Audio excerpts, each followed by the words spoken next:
Bonjour à toutes et à tous. J'ai le plaisir et l'honneur de vous présenter Rassen Lotfi, qui est un ami et un collègue algérien.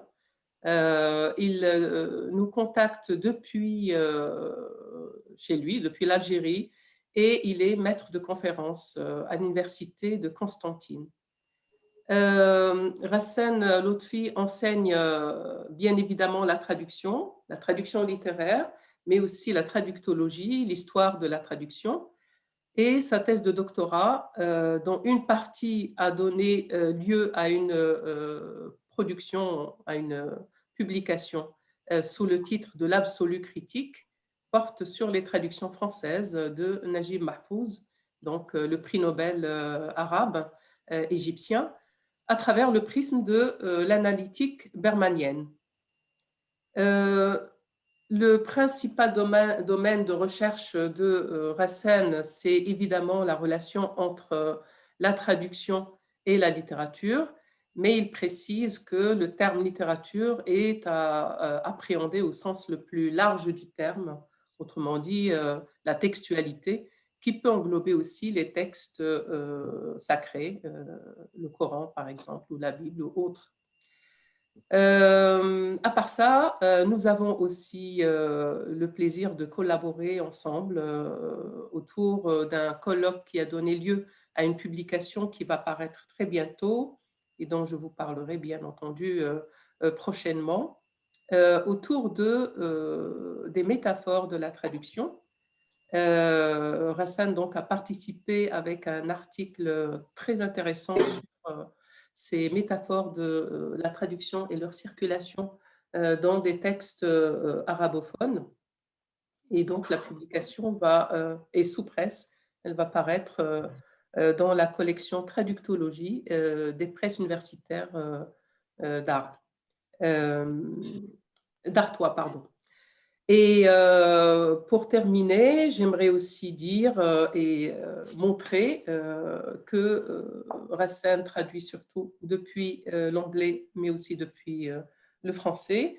Il a traduit entre autres, je donne juste quelques exemples, Pierre Lemaître, que vous pouvez voir ici, mais il a aussi traduit un ouvrage que j'aime beaucoup de Pierre Bayard, Comment parler des livres qu'on n'a jamais lus. Il a traduit en arabe et vous pourrez peut-être lui poser des questions sur ses stratégies traductives et les raisons qui ont fait qu'il choisisse ce type d'ouvrage à traduire en arabe. Et enfin, bien entendu, nous l'écouterons aujourd'hui surtout parce qu'il a sorti un livre devenu désormais incontournable pour la lecture de Antoine Berman. Donc, c'est sur justement l'éthique du traduire chez Antoine Berman, dont il nous entretiendra aujourd'hui. Voilà donc une présentation très rapide. Je ne peux pas citer tous tes articles et tous tes ouvrages, Rassen, mais tu auras l'occasion de nous en parler, bien évidemment. Donc, je te laisse la parole et je ferme mon micro pour ne pas parasiter ta parole.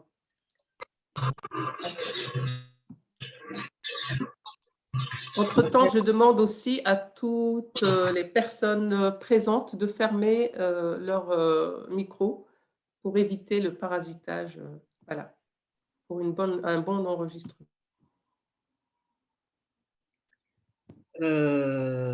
Merci beaucoup, Touria, pour cette présentation. Bonjour à toutes et à tous. Et je voudrais commencer par remercier Touria Philippe-Tulon pour cette opportunité qu'elle m'offre. D'abord, de collaborer avec elle, encore une fois, qui est un plaisir en soi, un plaisir toujours renouvelé et jamais démenti. Et ensuite, de pouvoir parler de traduction, qui est l'un de mes sujets préférés, de traduction générale, littéraire plus particulièrement, et d'Antoine Berman encore plus particulièrement, mais aussi, encore une fois, d'écouter parler de traduction, c'est ce que j'espère faire.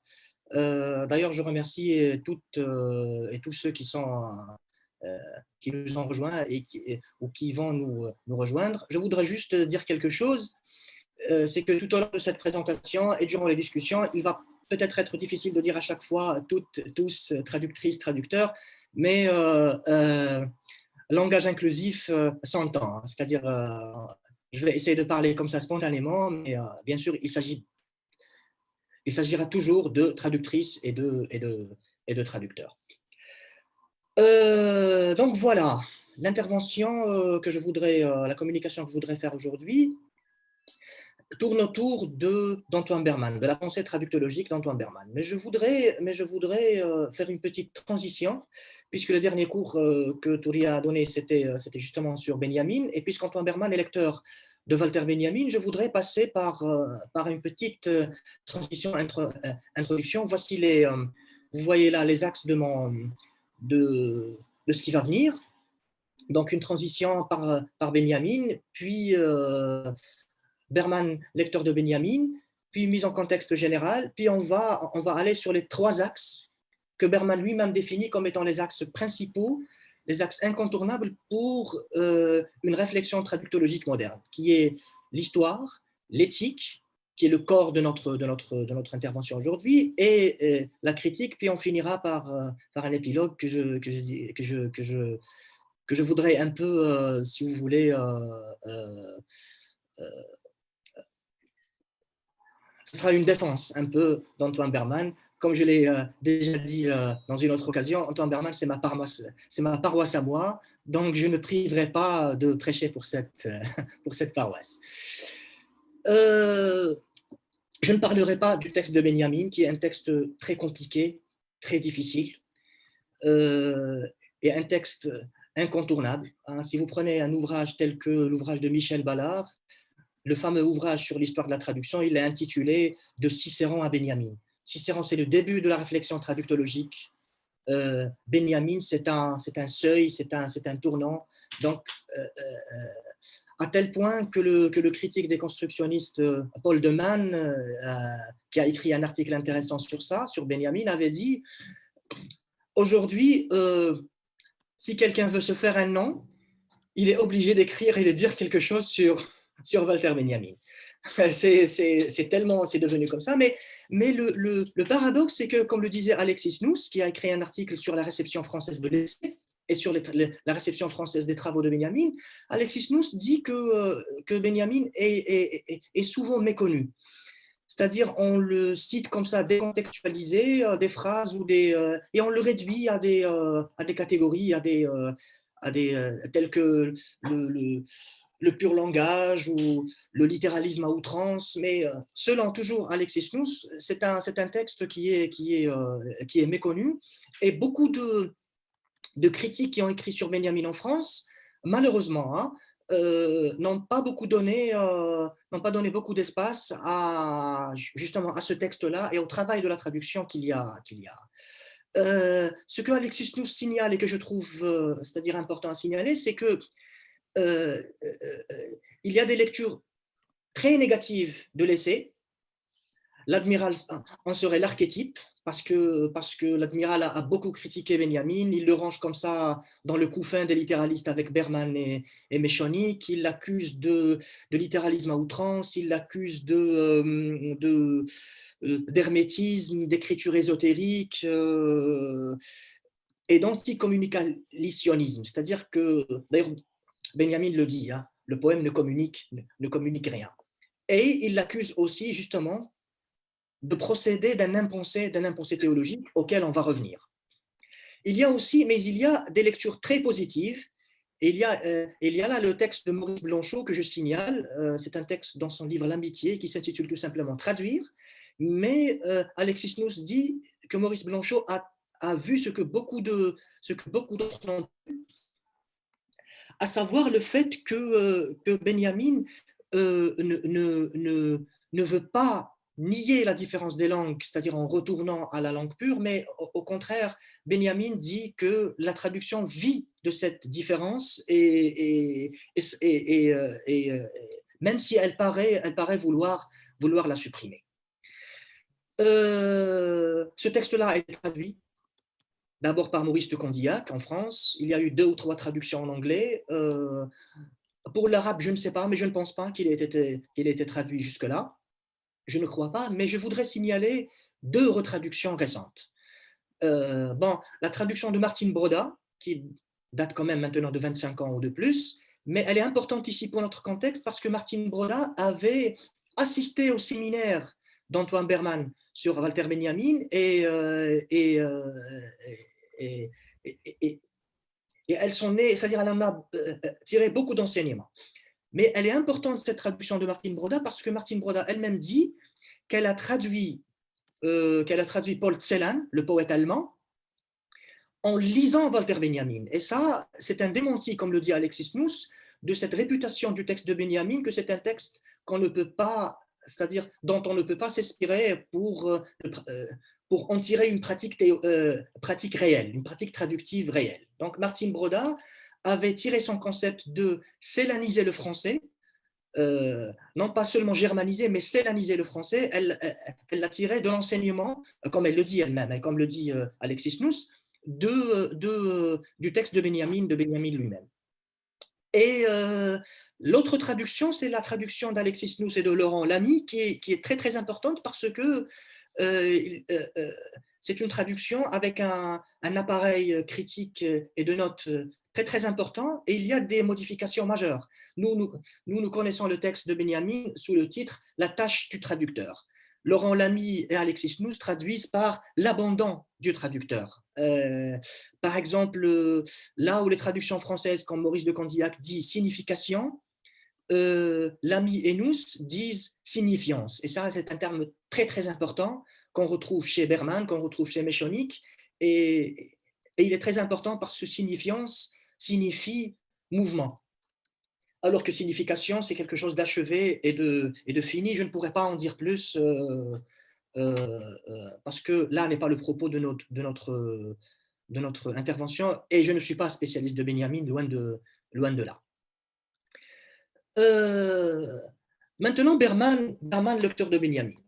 Berman a donné un séminaire sur plusieurs séances sur Benjamin, et ce séminaire a donné lieu après, bien après la disparition d'Antoine Berman, a donné lieu à un livre qui est L'âge de la traduction, un commentaire de Walter Benjamin, de la tâche de traduction de Walter Benjamin. Benjamin est omniprésent dans la pensée bermanienne, on le retrouve dans tous ses livres, ou presque, d'une manière ou d'une autre.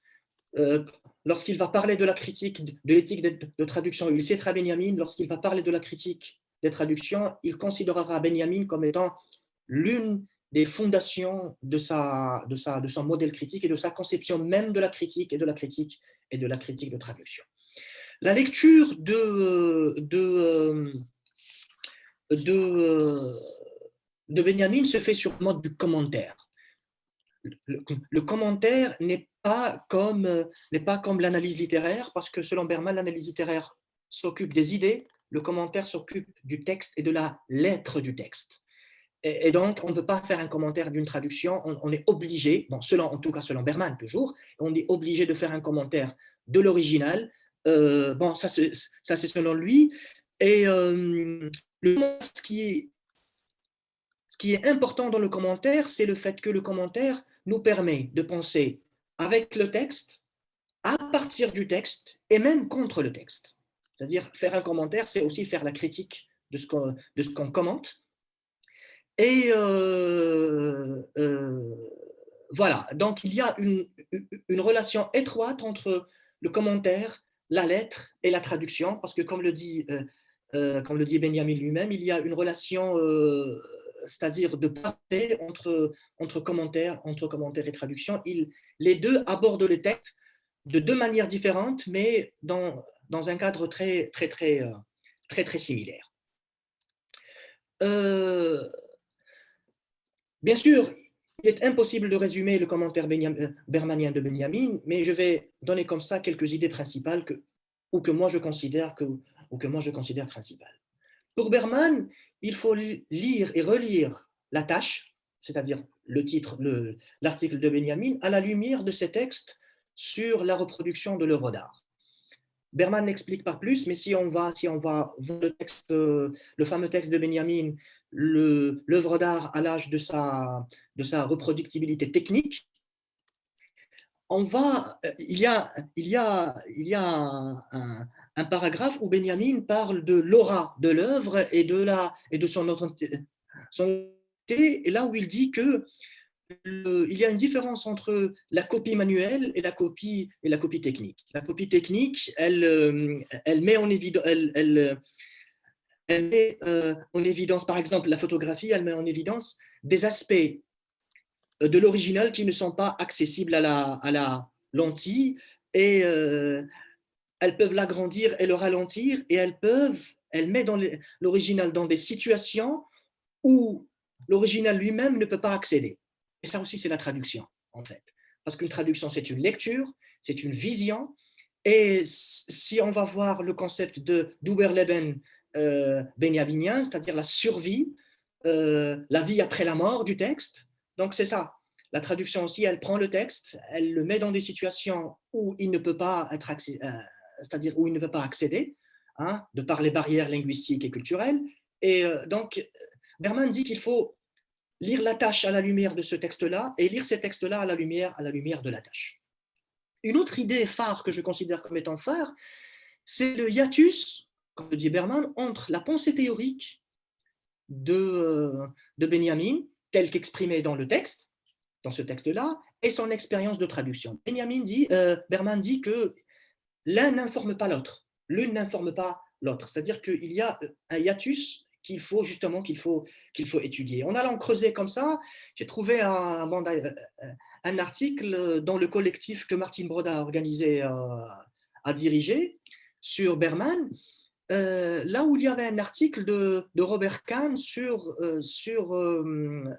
Benjamin, traducteur de Proust, parce que Benjamin n'est pas seulement traducteur de Baudelaire, il est aussi traducteur de Saint-Jean-Perse, de Balzac, hein, et de Proust.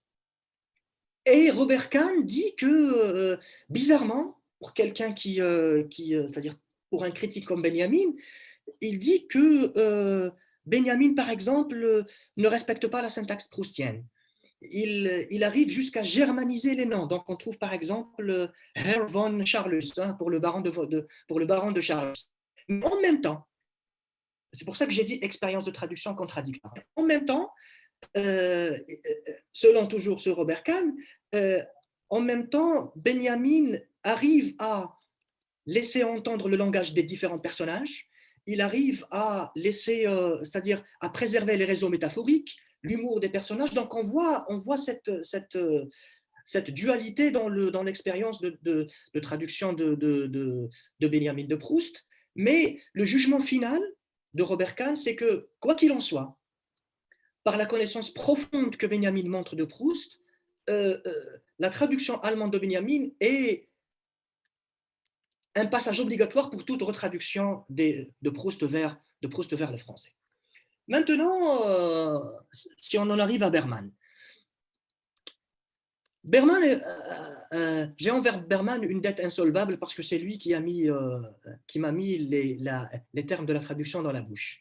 C'est-à-dire, j'ai toujours été contre l'adaptation, contre la recherche de l'équivalence en traduction, mais je ne savais pas comment le dire. C'est en lisant Berman, c'est en lisant la traduction et la lettre ou l'auberge du lointain, que je me suis dit, ah, voilà, c'est comme ça que je voudrais, voilà. C'est un livre que je ne cesse de lire et de relire, et dans lequel je ne cesse de découvrir des choses que je ne voyais pas. Donc, c'est pour moi une dette que je ne pourrai jamais. D'ailleurs, c'était un peu la raison pour laquelle j'ai fait une thèse sur ça et un livre sur ça. Maintenant, je commence à me dire, bon, j'aurai un peu la dette. La pensée de Berman est en perpétuelle réévaluation et reformulation, comme le disait si bien Robert Davreux, le poète Robert Davreux, parce qu'en fait, il ne cesse de se remettre en question.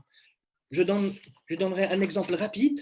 Par exemple, en 1985, dans son fameux essai « La traduction ethnocentrique et hypertextuelle », il avait parlé de cette tendance romaine, de la romanité conquérante et annexionniste, cette traduction puis il est revenu après pour reconnaître que non, le rapport des Romains à la traduction ne peut pas se voir en dehors de la traditio, comme on dit en latin, c'est-à-dire de la tradition. On parle aussi de deux Berman, le Berman de la traduction et la lettre et le Berman pour une critique des traductions. Et il y a une question qui se pose comme ça, est-ce qu'il y a une mutation puis une coupure entre les deux, ou bien y a-t-il une continuité? Isabelle Berman, dans une lettre qu'elle m'a aimablement adressée, quand je l'ai contactée, elle a dit que la pensée de Berman, après tout, est une épreuve de continuité. Et je pense qu'elle a raison, parce que des thèses bermaniennes que l'on retrouve vers la fin, c'est-à-dire dans son livre, par exemple, sur Amyot, ou dans son livre sur John Donne, pour une critique des traductions, on les retrouve aussi au début, même d'une manière, si vous voulez, pas clairement énoncée. La pensée bermanienne, comme il le dit lui-même, la tâche de la traductologie moderne, comme il le dit lui-même, doit tourner autour de 3 axes. C'est l'histoire de la traduction, l'éthique de la traduction et la critique ou l'analytique de la traduction. Mais disons tout de suite que ces axes-là sont inextricablement liés. Ils sont comme la trinité chrétienne. On ne peut les séparer que pour les besoins de l'analyse. Hein. C'est-à-dire ils sont 1 et 3 et 3. Parce que, par exemple, en faisant l'histoire de la traduction en France et en analysant le Plutarque d'Amyot, il est en train de faire de l'analyse de l'analytique de la traduction et de l'éthique, puisqu'il dit quelle est la bonne traduction et quelle est la mauvaise traduction, et vous pouvez comme ça faire dans tous les sens. L'histoire de la traduction. Faire histoire, c'est faire œuvre d'archéologie. Le terme est de Berman toujours. L'histoire de la traduction, pour lui, d'abord, elle doit procéder à partir du présent. On fait l'histoire de la traduction pour questionner la situation présente. Lorsque Berman parle d'Amyot et de la situation financière et sociale très enviable qu'il a, il fait directement la comparaison avec la situation des traducteurs aujourd'hui. En France, puisqu'il est français, mais on peut généraliser. Hein. Par exemple, quand il parle de l'Académie française qui a été fondée par plusieurs membres, dont des traducteurs, maintenant, si on va voir, dans l'Académie française, il n'y a aucun traducteur, c'est-à-dire aucun traducteur en tant que traducteur. Péroda Blancourt était membre de l'Académie, je crois même membre fondateur, si on peut dire ça, mais Péroda Blancourt était exclusivement traducteur. Donc la situation, on part toujours, on questionne, on fait l'histoire, mais c'est pour questionner. L'histoire est archéologie, c'est-à-dire archéologie dans le sens foucaldien du terme. Hein. C'est-à-dire c'est l'étude des relations et des pratiques, c'est-à-dire des pratiques du fonctionnement de l'archive, c'est-à-dire des discours qu'une certaine culture produit, et voir comment ces disciplines-là, c'est-à-dire littérature, traduction, dessinent horizontalement ce que Foucault appelle une épistémée. Par exemple, pour l'épistémée classique, si je peux donner un exemple, Berman n'en parle pas, mais bon, je dirais comme ça rapidement, si on veut appliquer l'épistémée foucaldienne classique, la transparence, la neutralité du langage, le commentaire est remplacé par la critique qui profane le texte, et donc tout ça va avoir des retombées sur la traduction et sur ce que les grands traducteurs classiques se sont permis de faire avec les textes originaux. Mais on va revenir à ce terme-là d'archéologie, c'est-à-dire parce qu'il traversera toute l'œuvre de Berman. Faire l'histoire de la traduction en France, c'est aussi aborder ce qu'Antoine Berman appelle la culture de la traduction ou la culture de traduction, c'est-à-dire la conscience dans une culture de l'importance de la traduction dans la fondation de cette culture. Et donc la tendance à soutenir la traduction et à lui donner sa place qu'il lui faut. Et pour Antoine Berman, la culture française contemporaine n'est pas une culture de traduction, contrairement à la culture allemande. Il y a un oubli en France du rôle que les traducteurs ont joué dans la fondation même de la langue et de la littérature française. Et ça, Berman n'est pas le seul à le dire. Méchonic, par exemple, Méchonic le dit clairement. L'Europe est fondée sur la traduction, mais elle est aussi fondée sur l'oubli des traductions. Et donc, faire œuvre d'archéologie, d'histoire de la traduction en France, c'est revenir à l'origine. L'origine, pour Berman, n'est pas le début. L'origine, c'est revenir à ces traductions-là qui ont fondé une tradition traductive en France.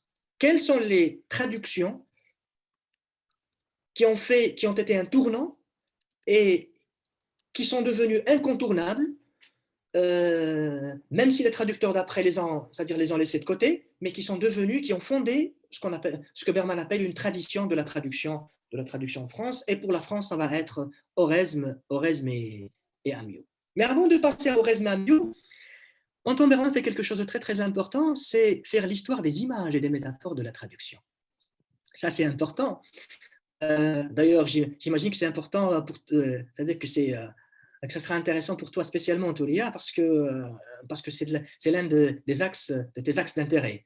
Hein? D'où viennent les images? Et Antoine Berman pose 3 questions.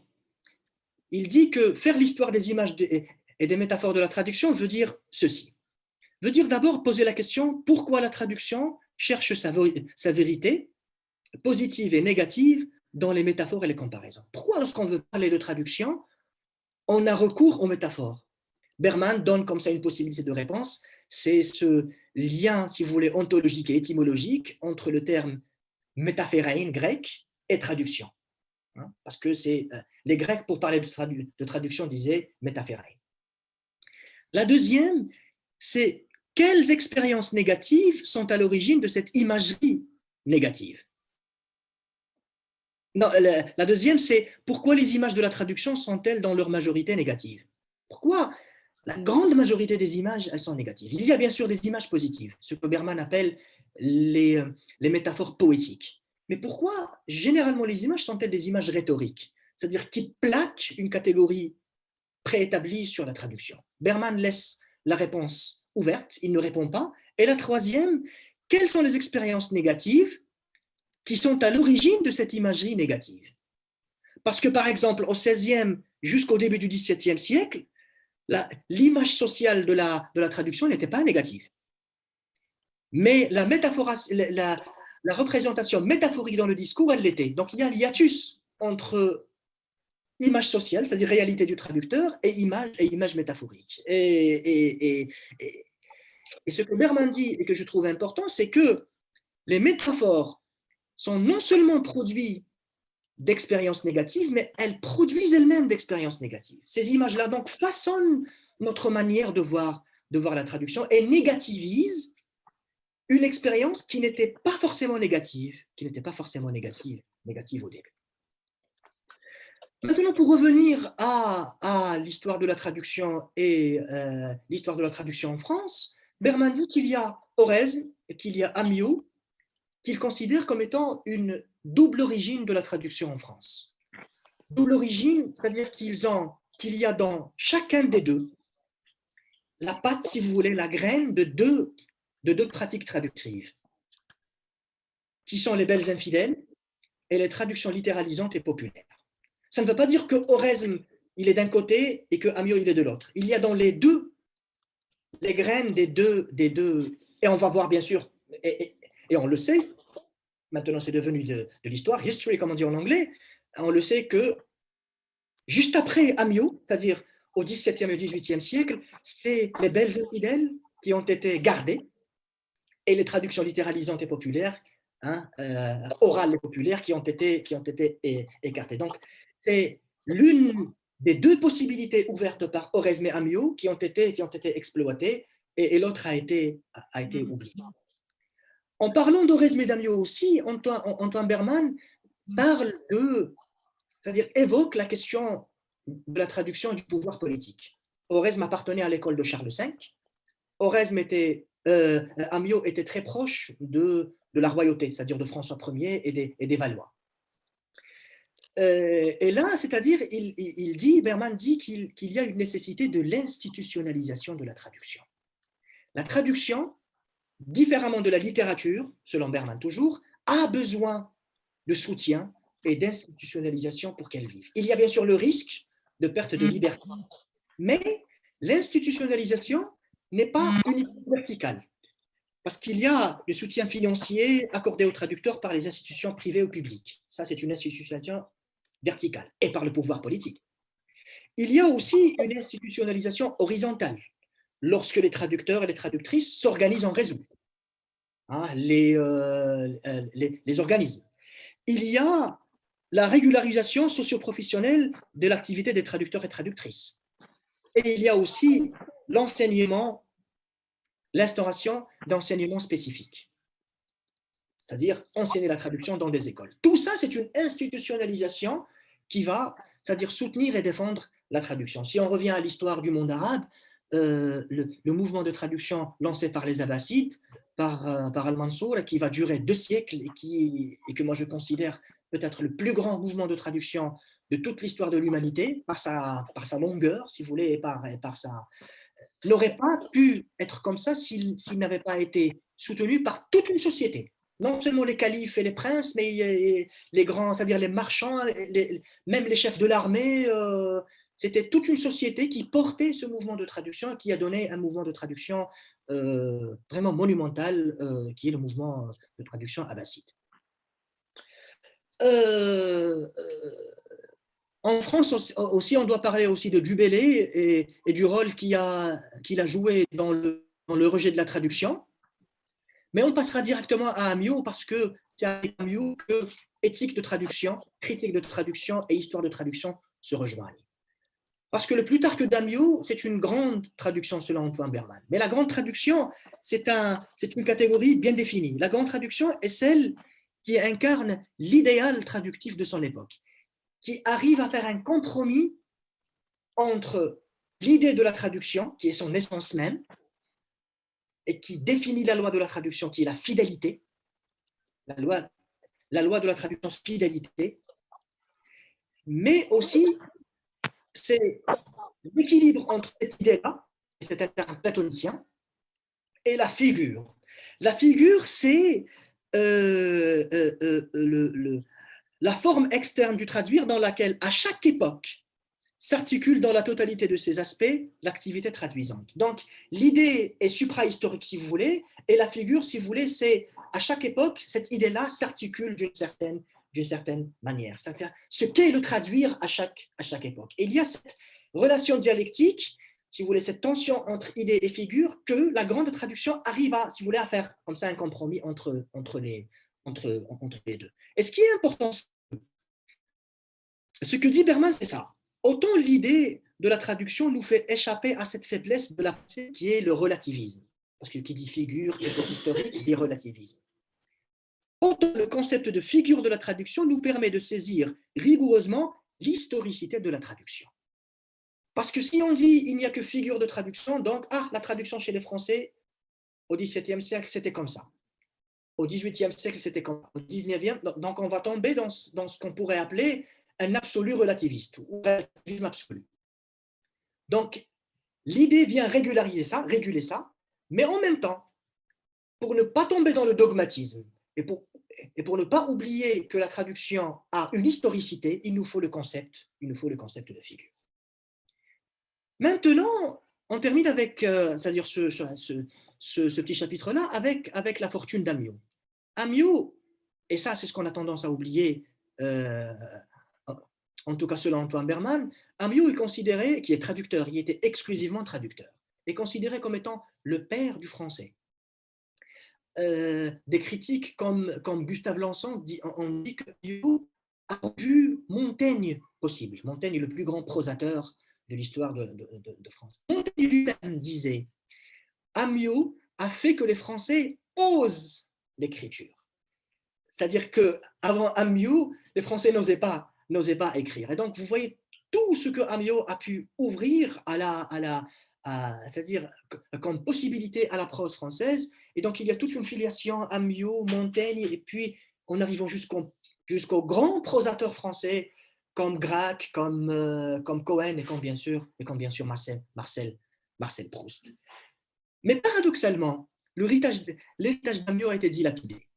Le XVIIe siècle et le XVIIIe siècle, avec des grands traducteurs comme Blancourt, surtout d'Amyot, Mais en se réclamant d'Amyot, ils ont réclamé de la facette, si vous voulez, qui allait donner lieu aux belles infidèles. Tout ce qui est oralité, popularité dans l'écrit d'Amyot, son travail là sur la prose a été oublié, et c'est le courant des belles infidèles qui va avoir, c'est-à-dire de la traduction ethnocentrique et hypertextuelle, qui va avoir le dessus, au XVIIe et au XVIIIe siècle. Parler d'Antoine Berman et du volet de l'histoire de la traduction d'Antoine Berman ne peut pas se faire sans parler du romantique allemand et de son fameux livre L'épreuve de l'étranger, la traduction et culture sur le romantique allemand. Je passerai rapidement, je ne resterai pas longtemps sur les romantiques. Mais on va avoir presque le même schéma. Nous allons voir qu'en parlant des romantiques, Berman a d'abord parlé de Luther, traducteur de la Bible. Pourquoi? Parce que Luther est l'origine de la traduction en Allemagne, dans le sens bermanien du terme. Et la traduction de Luther est une traduction fondatrice. D'abord, sur le plan linguistique, parce qu'il y a l'allemand d'avant Luther et l'allemand d'après Luther. On en parlera après en détail, hein, c'est-à-dire pendant les questions. Elle est fondatrice sur le plan théologique, parce que Luther a fondé une nouvelle religion, entre guillemets, hein, et elle est fondatrice sur le plan du travail de la traduction. Parce que Luther avait c'est-à-dire une vision, une manière de traduire qui aurait dû être suivie après, mais que, encore une fois, on va voir que c'est un héritage qui a été délaissé, dilapidé, encore une fois. Il y a le concept, bien sûr, quand on parle des romantiques, on parle de la Bildung. La connaissance du soi ne passe pas sans la connaissance de l'autre. Sortir vers l'autre pour revenir vers soi, même si cette expérience-là a ses limites, parce que l'autre là, comme le disent les critiques de Berman, l'autre ne devient qu'un prétexte pour la connaissance de soi et pour l'enrichissement de soi. Herder disait, le philosophe allemand Herder disait, quand je vais dans des contrées étrangères, je prends des fleurs comme ça, des roses, je cueille des roses pour les ramener. Hein? Donc il y a la langue nationale, c'est-à-dire la langue mère, qui est la langue fiancée, féminine, hein? Puisqu'on parle de féminisme, ça c'est les voisins. Et il y a aussi ce mouvement de sortir pour ramener, pour s'enrichir soi-même, ce cycle-là. Ce qui est important avec les romantiques allemands, c'est le fait qu'ils ont fait avec l'héritage de Luther. Parce qu'ils ont fait ce que Berman appelle une coupure ontologique entre le langage de l'art, qui est un langage factice, pas naturel, et le langage populaire, le langage de la nature. Et donc, ils ont écrit dans un langage coupé du langage allemand que les Allemands parlaient. Et ça, c'était contraire.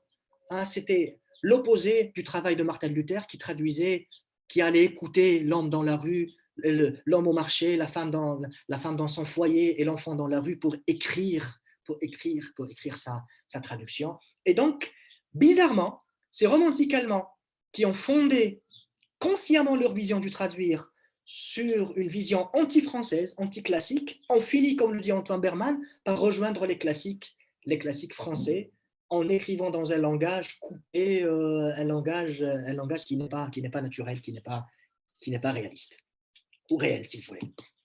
Et justement, la pensée de Berman, parce que cette vision romantique qui est fondée sur le langage de l'art, elle fonde l'illisibilité, si vous voulez, elle mène à l'illisibilité, et elle fonde l'illisibilité comme étant un fondement de l'art romantique. Et justement, la pensée de Berman, elle est fondée sur une critique, sur un refus de ces théories monologistes et intransitives de la littérature. Et là, il fait référence à Blanchot, par exemple, Maurice Blanchot, qui parle du silence de l'œuvre, et il dit que toutes ces théories-là, y compris Blanchot, sont choses du passé, hein, même si...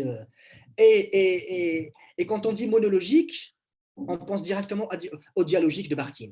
Et Antoine Berman va directement, c'est-à-dire il cite directement Barthes, qui parle du dialogisme dans le roman, et on va retrouver ce dialogisme-là lorsqu'on parlera du concept du texte traduit chez Antoine Berman. Donc, la pensée de Berman est une critique de cette théorie monologique et intransitive de la littérature.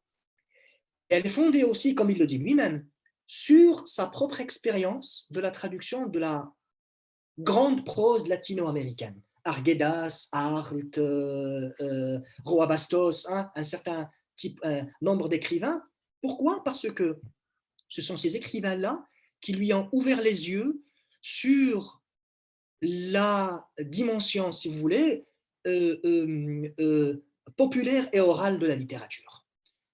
Et donc dialogique, hein, de la prose littéraire, et on va voir que ça va, c'est-à-dire que ça va accompagner sa pensée jusqu'au bout. Je voudrais aussi signaler une critique qui a été faite à Antoine Berman par Venuti à propos de sa lecture de Schleiermacher. Parce que Schleiermacher, c'est le fameux... Berman a traduit la conférence de Schleiermacher, des différentes méthodes de traduire, laisser l'écrivain tranquille et lui ramener le lecteur, ou bien laisser le lecteur tranquille et lui ramener l'écrivain. C'est la fameuse dichotomie schleiermachienne. Mais Venuti dit qu'il faut remettre cette lecture en contexte, parce que si Schleiermacher voulait traduire littéralement et voulait traduire massivement, c'est aussi parce qu'il y avait un chauvinisme anti-français dans sa pensée. Parce que si on veut faire sortir les Français de notre culture, et au XVIIIe siècle, l'Allemagne, c'est-à-dire les classes dirigeantes en Allemagne, parlaient français, réfléchissaient français. Si on veut sortir le français et les Français, on doit traduire du français. Comme ça, on va lire les Français, mais en allemand et pas en français.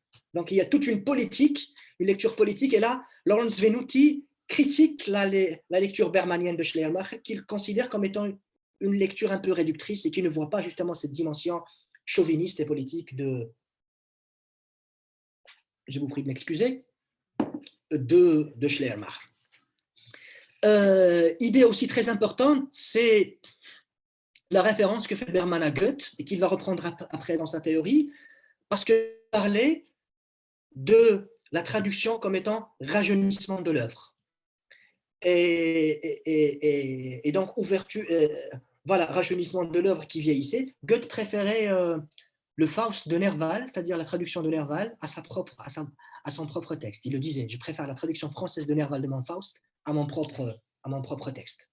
Et donc, Berman va reprendre ça dans une idée très, très importante qui est le fait que la traduction n'est pas un pis-aller. On dit pis-aller ou pis-aller? Moi, je crois pis-aller, c'est ça. Mais c'est le mode d'existence par lequel les textes nous arrivent. Nous allons y revenir. Et Goethe et le romantique sont importants aussi parce que, selon Berman, il y a la théorie restreinte de la traduction, c'est-à-dire la traduction des textes. Mais pour les romantiques, il y a une théorie généralisée de la traduction, c'est-à-dire la traduction dans son sens général, c'est-à-dire le fait que les différentes disciplines versent l'une dans l'autre, le fait de voir, de considérer que la traduction n'est qu'une partie des différents échanges interculturels. Steiner, par exemple, qui est un herméneute, disait que comprendre, c'est traduire. Donc, c'est dissoudre le traduire dans le comprendre. C'est dissoudre l'acte de traduction restreint, stricto sensu, comme on dit, dans cette définition générale du traduire. Et Berman critique ça et dit qu'il faut laisser, il faut séparer l'acte du traduire en lui-même de toutes ces définitions, c'est-à-dire plus généralisées de la traduction, sinon elle risque de se dissoudre et de se perdre. La traduction, la relation entre original et traduction est une relation unique et on doit garder cette unicité. Il va après plus loin pour dire ça va être le paradigme même de tous les échanges interculturels. Là, on arrive à l'éthique, qui est le corps de... Il y a une éthique positive et une éthique négative. L'éthique consiste à affirmer et à défendre la pure visée de la traduction en tant que telle. Et la pure visée, chez Antoine Berman, elle est éthique, bien sûr, c'est la fidélité, et c'est l'ouverture de l'étranger en tant qu'étranger à notre propre espace culturel. L'éthique négative, c'est étudier toutes les valeurs idéologiques et littéraires qui tendent à détourner justement la traduction de cette pure visée. C'est-à-dire, c'est étudier les traductions ethnocentriques et hypertextuelles. Dire quelles sont ces pulsions, quelles sont ces valeurs idéologiques, culturelles et littéraires, le bien écrire, la clarté, le fait que la traduction ne doit pas sentir sa traduction, tout ça qui détourne la traduction de sa pure visée et qui sont des mythes, c'est-à-dire qui sont des mythes quasi indiscutables dans nos institutions. Donc éthique, quand il parle d'éthique positive, c'est-à-dire de théorie, il ne réfléchit plus en termes de théorie et de pratique, mais en termes d'expérience et de réflexion. Pourquoi? Parce que qui dit théorie dit préséance et dit précédence, si vous voulez, chronologique et ontologique sur la pratique. Il y a d'abord la théorie, puis qu'on vient plaquer sur la pratique, qui n'est que la pratique de cette théorie-là.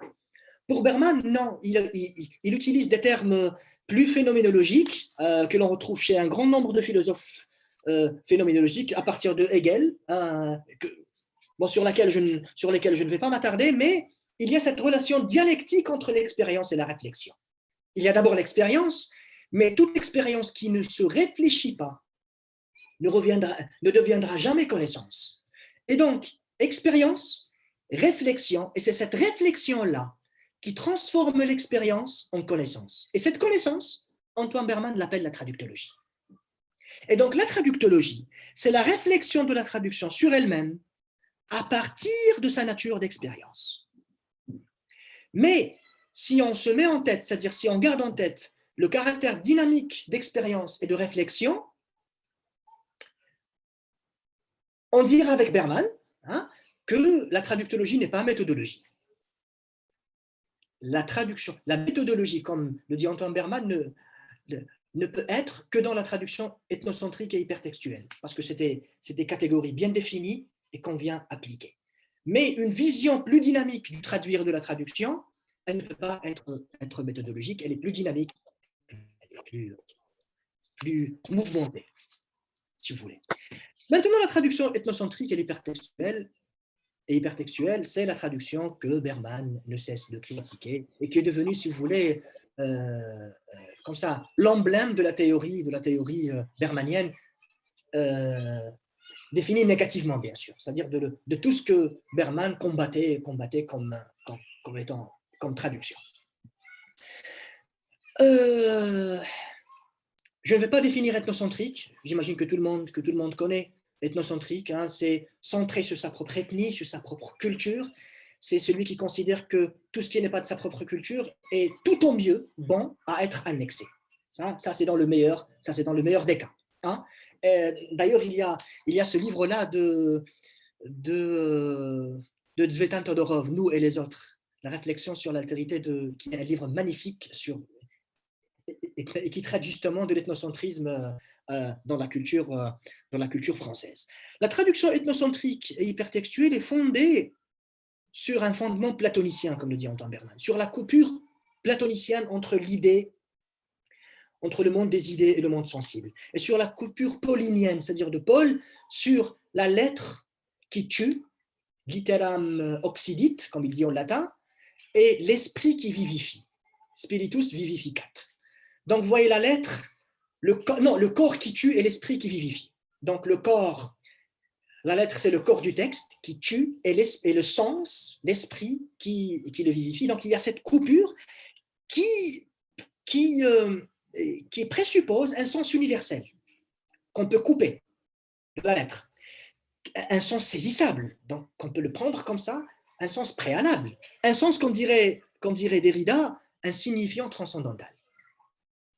Un signifié transcendantal, pardon. C'est-à-dire un sens qui est caché là dans le texte, que l'on peut séparer du contenant et que l'on peut prendre comme ça et remettre, le rhabiller, pour prendre une métaphore vestimentaire, le rhabiller par une autre. Et cette vision-là, selon Antoine Berman, présuppose aussi quoi? La priorité de la langue traduisante. Et donc, la langue traduisante est considérée comme étant prioritaire, donc meilleure que toutes les autres langues.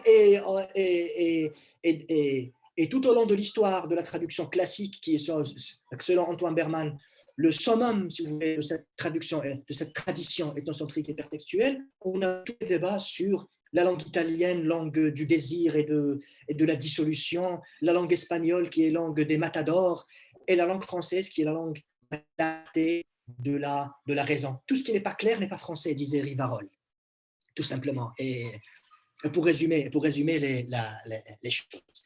Et donc, le fondement de cette traduction ethnocentrique, c'est que la traduction ne doit pas sentir le fait qu'elle soit une traduction. C'est un paradoxe en soi. Mais c'est ça. Une bonne traduction ne doit pas sentir sa traduction, et une bonne traduction doit être écrite, le fameux comme si l'auteur avait écrit, s'il avait écrit dans la langue traduisante. On traduit, je ne sais pas, Faulkner vers le français, on doit l'écrire comme si Faulkner aurait écrit s'il avait écrit en français.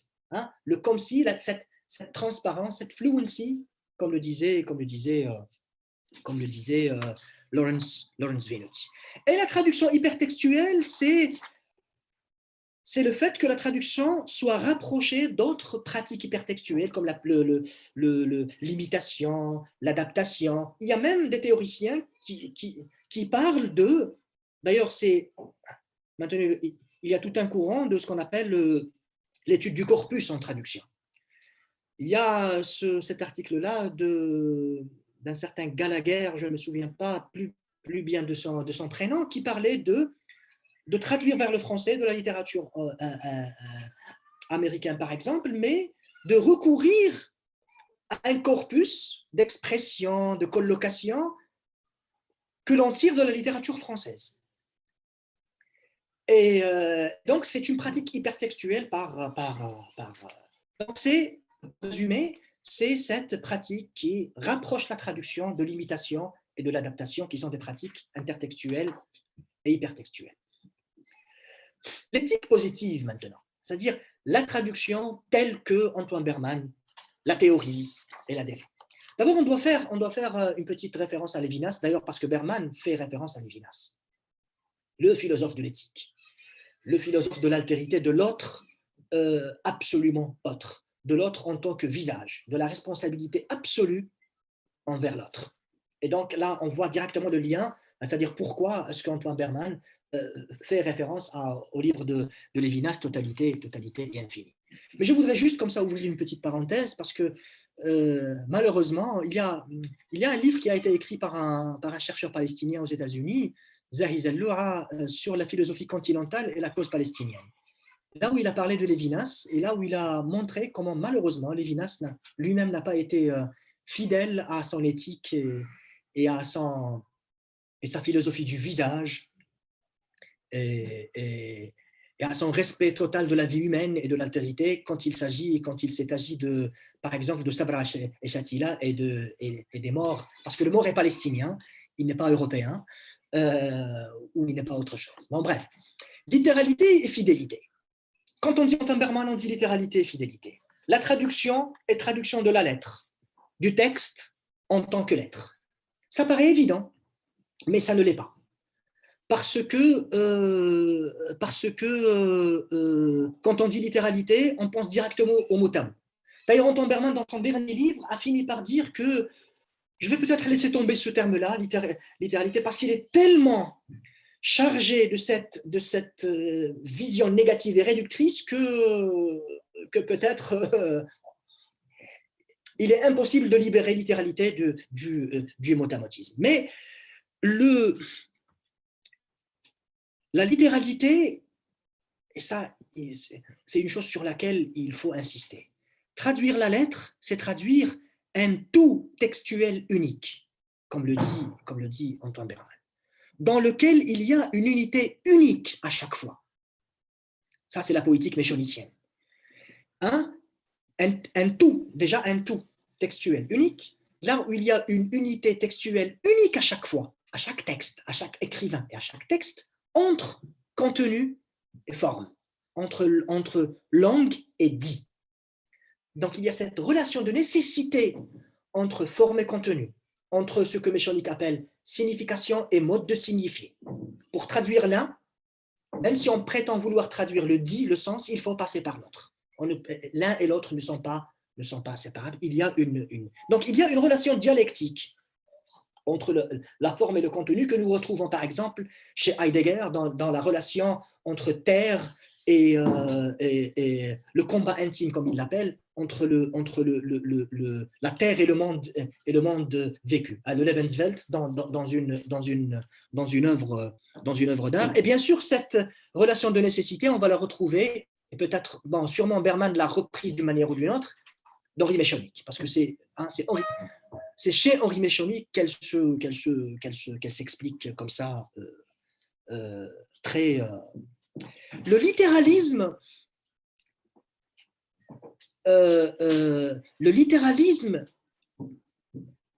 n'est pas contraire à la liberté, à la créativité, et n'est pas synonyme du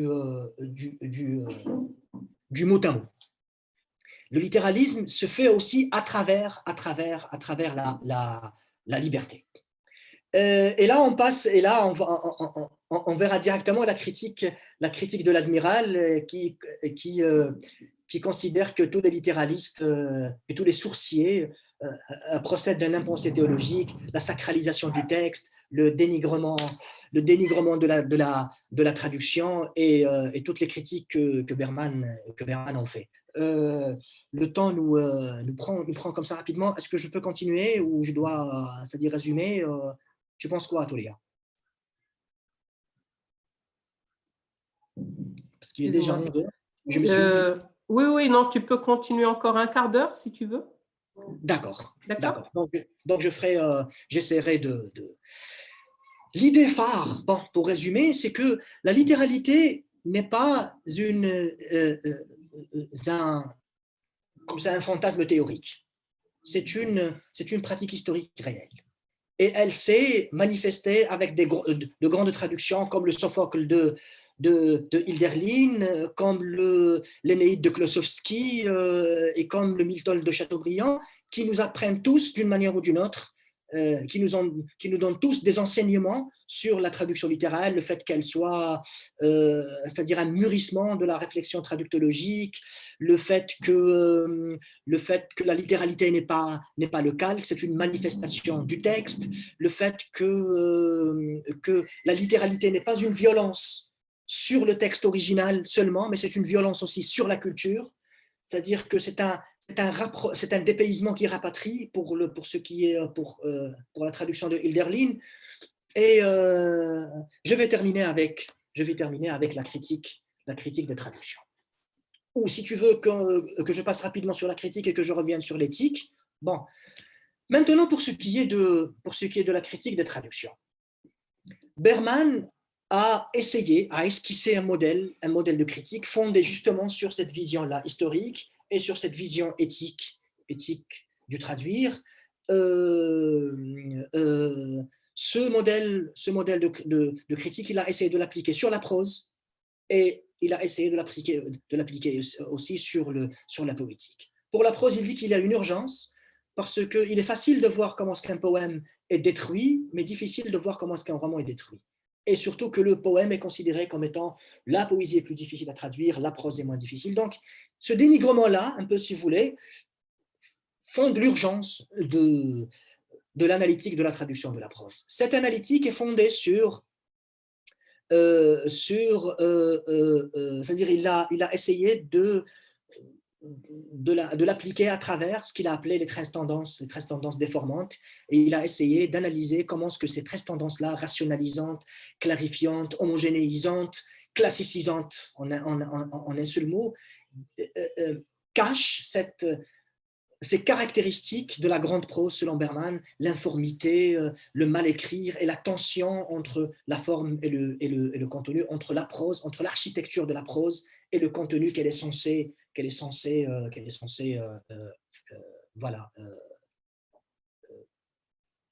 faire passer, si vous voulez. Pour ce qui est du modèle critique, le modèle critique est fondé sur le dépassement de Mechanic et de l'école de ce qu'on appelle Tel Aviv, hein, Touri bon, surtout Touri, hein, parce que Even Zohar n'était pas vraiment traductologue. Donc, cette vision déterministe du traduire chez Touri, que les traductions sont comme ça parce qu'elles sont comme ça, on ne doit pas juger les traductions. Hein. C'est un peu foucaldien parce qu'il s'agit de se poser la question pourquoi tel discours est apparu de telle manière et pas de telle autre. Hein. Et sur la critique de la sévérité, comme il l'appelle lui, de la sévérité de Méchonique. Et il l'a fondé, donc dépassement de deux modèles et deux fondations, l'herméneutique post-heideggerienne, Ricoeur surtout, qu'on retrouve avec Hans-Robert Jauss avec des concepts tels que horizon du traducteur, et bien sûr Walter Benjamin, l'archétype du critique chez Antoine Berman, et on voit comment Walter Benjamin revient. Il y a plusieurs étapes. Il y a d'abord les lectures et les relectures de la traduction pour voir si la traduction est un texte, parce que parfois on ouvre une traduction. Moi-même, ça m'est arrivé d'ouvrir des traductions et de commencer à prendre note et puis de me rendre compte que cette traduction n'est même pas un texte, elle n'est même pas critiquable. On revient au concept des romantiques allemands de la critiquabilité des œuvres. Si une œuvre est critiquable, c'est une œuvre d'art. Hein?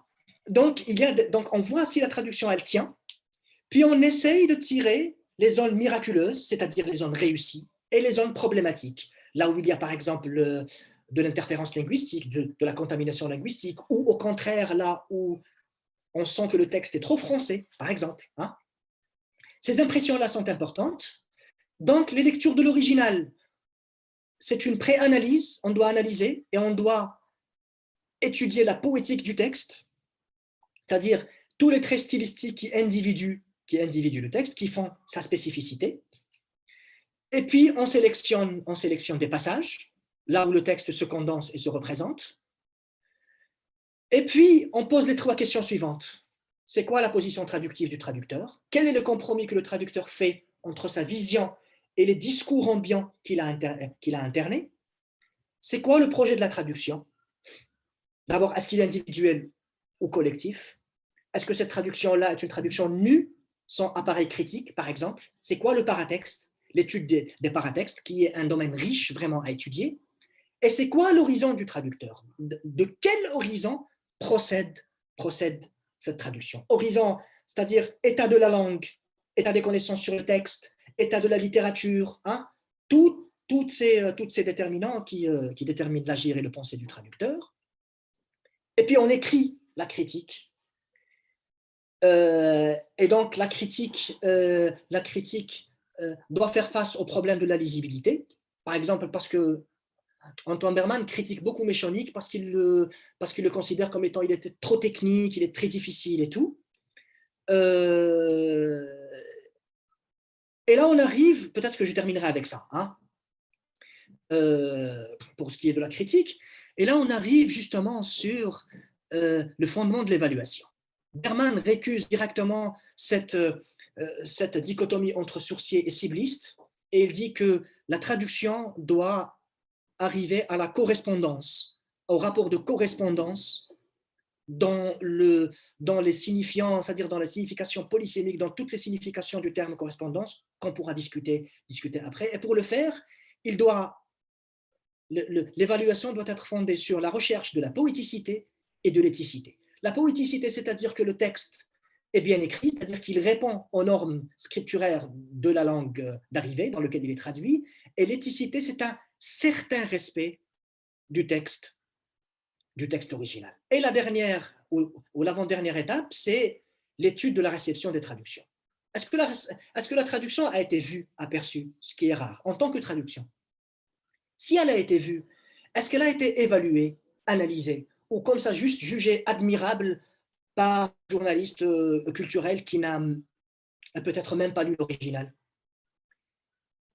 Pour déboucher sur la critique productive, c'est-à-dire que tout ça doit déboucher sur l'énonciation de principes d'une retraduction, d'un nouvel horizon, d'un nouveau projet pour une retraduction de cette œuvre-là. C'est ce qui s'est passé par exemple avec Martine Broda quand elle a quand elle a assisté au séminaire de Berman sur Benjamin. Je terminerai par poser ces deux questions-là. Est-ce que Berman est étranger à lui-même? Là, je fais référence à un fameux article de Marc Charon de l'université, je crois, de Montréal ou de Concordia au Québec, qui a écrit un article « Berman étranger à lui-même » pour montrer que ce Berman lui-même là n'a pas appliqué ses propres théories en traduisant la littérature latino-américaine. Mais moi, je pense que si on revient à la chronologie des œuvres bermaniennes, on va voir qu'il y a eu des traductions, puis à partir d'un certain moment, des réflexions sur ces traductions-là. Et donc, je pense que Berman a tiré des leçons théoriques de ses propres erreurs. Donc, Berman étranger à lui-même, je ne sais pas. Berman démodé ou dépassé, je pense que Berman a préfiguré beaucoup de choses, beaucoup d'idées que nous sommes en train maintenant de connaître. La traduction comme paradigme, il y a tout un tournant en traductologie là qui essaie de voir la traduction comme paradigme de tout échange interculturel. Et il a préfiguré aussi les problématiques de la traduction, de la relation entre traduction et droit, dans le fait, par exemple, qu'il ait critiqué le concept de traduction comme texte dérivé d'un texte original absolu. Et il dit que, parce que dans tout texte original, il y a déjà une traduction, il y a déjà ce rapport à d'autres textes et à d'autres langues. Il faut remettre en question cette dérivation, si vous voulez, ce caractère de dérivé du texte traduit par rapport au texte original. Je vous prie de m'excuser et je vous remercie beaucoup pour votre attention. J'espère que vous êtes encore vivant. Merci beaucoup, Rassen, pour cette communication extrêmement dense et passionnante. Naturellement, j'ai beaucoup de questions, mais je vais laisser peut-être d'abord le public, les étudiantes et les étudiants poser les leurs avant de te demander de revenir sur certaines notions. Il faudra dire qu'il est impossible de synthétiser. Non, bien sûr, oui, évidemment. Aussi, mais tu as été très pédagogue, mais il y a des choses, bon, tu as été obligé de passer un peu rapidement sur certaines notions et ce serait l'occasion ou jamais de revenir là-dessus. Donc, vous pouvez, donc le public, je m'adresse au public, vous pouvez soit écrire vos questions dans le chat, soit tout simplement ouvrir votre micro et poser les questions. Les questions écrites passeront par toi et tu me les communiqueras, c'est ça? C'est ça. D'accord. Bonjour. Bonjour. Vous m'entendez? Oui, alors moi je m'appelle Yara. Voilà, oui, je suis étudiante dans le Master TLEC. Ma langue de spécialité, c'est l'espagnol. Bonjour Yara, allez-y. Bonjour Yara. Bonjour. Donc voilà, merci beaucoup Rassan. Effectivement, c'était très très dense. On a essayé d'attraper quelques concepts au passage, mais tout retenir sera difficile. Ça m'a un peu interpellée, donc j'aimerais bien vous demander de revenir un peu sur le fait de lire. Alors, où est-ce que j'ai noté ça? Lire en mode commentaire d'une œuvre, c'est s'occuper de la lettre, c'est-à-dire vraiment du texte écrit, des mots employés de manière matériaux de la langue. C'est ça que vous vouliez dire? Oui. À peu près, oui. Je réponds? Donc, oui, voilà. Oui. Antoine Berman faisait la différence entre l'analyse littéraire, qui selon lui s'occupe des idées, c'est-à-dire de ce que dit un texte, si vous voulez, des thèmes qu'un texte pourrait porter, et le mode commentaire, qui lui, s'occupe de la lettre. En fait, on ne peut pas dire s'occuper de la lettre et se taire, parce que s'occuper de la lettre, c'est-à-dire et de cette relation de ce que Benjamin disait, comment la pensée se déploie dans la poésie, le déploiement de la pensée et de la poésie. Henri Méchanic disait le rythme, c'est l'organisation du sens, c'est l'organisation, la démarche du sens dans le discours. Donc vous voyez, les deux sont séparables. Donc le commentaire s'occupe justement de voir comment est-ce que cette pensée est porté, est porté par la lettre du texte. Comment est-ce que ce texte-là fait ce qu'il dit, ou dit en faisant, ou fait en disant. Hein? Toutes ces choses-là. Mechanic, par exemple, avait écrit un livre sur Spinoza que je n'ai pas lu, que je n'ai pas trouvé, mais je pense en deviner, c'est-à-dire le contenu. Spinoza, poésie de la pensée.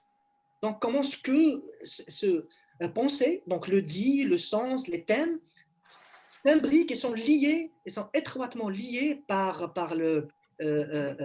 à la lettre et ne peuvent pas passer justement en dehors de la lettre. Donc, le commentaire, c'est faire cette analyse-là. C'est faire cette analyse de comment le texte, en tant que machine productrice d'affect et de signification, comme disait Deleuze, comment est-ce que cette machine-là fonctionne et produit justement les effets et les significations. J'espère ne pas t'avoir embrouillé encore plus, Yara. Non, ça va, j'ai plutôt compris, mais en tout cas, ça veut bien dire que quand même dans le commentaire, il y a une dimension de sens du texte. Oui, on n'analyse pas que la langue. Oui, bien sûr. Sinon, on tomberait dans l'analyse structurale, stylistique, dans le sens le plus formaliste. Je mets le mot entre guillemets, hein, formaliste du terme. Ok, merci. Est-ce qu'il y a d'autres questions? Merci, Yara, pour votre question qui est très pertinente. En attendant que le public pense à une question ou à formuler la question, moi, j'aimerais bien revenir avec toi sur le rôle de Luther dans la traduction de la Bible et sa popularisation, en quelque sorte. Et j'aimerais la comparer à une tentative de traduction du Coran en darija marocaine. J'ai découvert ça par hasard sur Internet.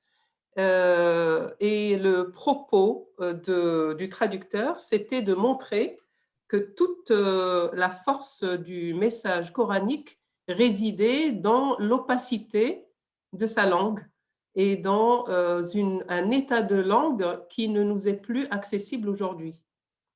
Et en traduisant donc en darija, c'est-à-dire dans les mots de tous les jours et dans les mots du peuple, il disait en commentant, parce que le commentaire est une chose et ensuite la réception est une autre, donc il organisait la réception de sa propre traduction en disant, vous voyez, dès que je traduis le Coran en darija, il n'a plus justement l'aura, pour détourner le terme de Benjamin, il n'a plus cette aura qui lui vient essentiellement de son opacité. Voilà. Le rapprochement que tu fais, Touria, est très intéressant parce que tu dis traduire vers la darija. Et la question qui vient et qui va nous lier directement à Luther, vers quelle darija? Celle de Meknes, celle du Rif, celle de, je ne sais pas, de Tanger, celle de quelle darija? Oui. Parce que c'est justement le travail qu'avait fait Luther. C'est-à-dire celui qui veut traduire. D'abord, quand on parle d'opacité, le Coran n'était pas opaque pour les Arabes. À l'époque, non. Il était très clair. Donc là, on parle justement, voilà, on parle de historicité de la traduction. Le Coran était clair pour les Arabes c'est-à-dire les premiers récepteurs. Donc, mais la question la plus intéressante et qui nous lie à Luther, c'est ça. Vers quel darija? Parce que Luther, c'est justement le travail inverse qu'il a fait. Luther voulait traduire, parce que ce n'était pas la première traduction, il voulait retraduire, et toutes les grandes traductions, c'est des retraductions, comme le disait Antoine Berman. Luther voulait traduire la Bible vers la langue des Allemands, vers la langue de tous les jours des Allemands. Sauf qu'au temps de Luther, il n'y avait pas un seul Allemand, il y avait des Allemands. Donc, s'il traduit dans un allemand littéraire comme ça, châtier les Allemands, c'est-à-dire l'homme dans la rue, l'homme au marché, la femme dans son foyer, l'enfant dans la rue ne vont pas le comprendre. Mais s'il traduit dans un seul dialecte, les autres, si vous voulez, les autres Allemands ne vont pas le comprendre. Et c'est tout le travail de Luther selon Berman. Là, je fais le crédule et je suis Berman, je ne suis pas germanisant. Mais Berman dit que Luther, justement, a fait que il a ancré sa traduction dans les différents, ce qu'il appelait, je crois, Mundarten, c'est-à-dire les différents darija de l'allemand, les différents dialectes de l'allemand, mais en essayant de les rapprocher les unes des autres et d'inséminer, si vous voulez, l'allemand littéraire avec ces darija-là. Et il a réussi l'exploit de créer un allemand, si vous voulez, bon, de créer, c'est-à-dire de transformer, de prendre l'allemand vers un état qui était différent de l'état d'avant. D'ailleurs, Berman dit qu'il y a un avant Luther et un après Luther. Et donc, c'est tout le travail justement de Martin Luther, si vous voulez, d'inséminer l'un avec l'autre, de marier et de faire un rapprochement pour que la traduction soit à la fois compréhensible par tous les locuteurs des différentes darija, hein, mais en même temps, qu'elle ne soit pas coupée de ces darija-là et qu'elle soit ancrée dans la manière de parler allemande. Et je pense que peut-être c'est le mouvement inverse de celui qui a été fait par ce traducteur-là du Coran vers le marocain d'Elijah. Et puis, cette traduction-là me rappellerait la première traduction complète du Coran. Elle a été faite par le latin, en latin par Robertus Catenensus au XIIe siècle, je crois, et qui était une traduction ouvertement anti-musulmane, pour montrer l'imposture de ce malheureux de Mahomet, cet imposteur. Et donc, j'imagine qu'on préfigure directement le résultat, parce que comme le dit Berman, toute traduction n'est que le résultat de son projet, hein, de sa vision de départ. Mais je pense que c'est un rapprochement très intéressant que tu as fait avec la traduction marocaine. Merci beaucoup. Est-ce qu'il y a maintenant d'autres questions?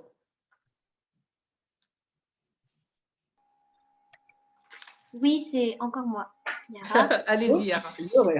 J'avais une question sur les visions négatives de la traduction qui semble, enfin, du fait de traduire, qui semble, si j'ai bien retenu ce que vous avez dit, beaucoup plus importantes et fréquentes que les visions positives. Est-ce qu'on peut revenir un peu là-dessus? Oui. Je retrouve exactement ce que j'ai écrit. Voilà, métaphore de la traduction souvent négative. Pourquoi, et en fait, ce qui m'interroge, c'est voilà, pourquoi on est plus facilement enclin à critiquer une traduction, à pouvoir dire en quoi elle est négative, et moins facilement pouvoir dire en quoi elle est positive, j'ai l'impression. Oui, ça c'est un risque dans lequel tombe la critique. Il y a ce critique-là qui a écrit un livre sur la critique des traductions, An Approach to Translation Criticism, Lance Hewson. D'ailleurs, il y a une conférence qu'il a faite en français et elle est disponible sur YouTube. Il dit que faire la critique de traduction, c'est risquer aussi de tomber dans cette tendance à vouloir trouver les erreurs. Parce qu'on est là pour critiquer, donc il faut trouver les erreurs. On ne peut pas critiquer sans trouver les erreurs. Mais justement, Tom Berman dit que la critique des traductions est foncièrement positive. D'abord parce qu'elle nomme le traducteur, parce qu'elle pointe du doigt son travail, mais si on prend même le travail critique fait par Antoine Berman lui-même, il le dit lui-même, il dit j'ai fait 20 recensions, 20 comme ça, articles et recensions critiques, il y a je crois 4 ou 5 qui sont franchement négatives, 4 ou autres 5 qui sont mitigées, mais la grande majorité c'est des recensions positives. D'ailleurs, c'est ce qu'il a fait avec Klossowski et sa traduction de l'Énéide, avec le Sophocle de Hölderlin, avec le Chateaubriand de Milton, avec le Plutarque d'Amyot. Ce sont des traductions qui relèvent des erreurs, bien sûr, et des limites, mais qui relèvent les réussites et la grandeur d'une traduction. Mais c'est vrai, vous avez raison, Yara, de dire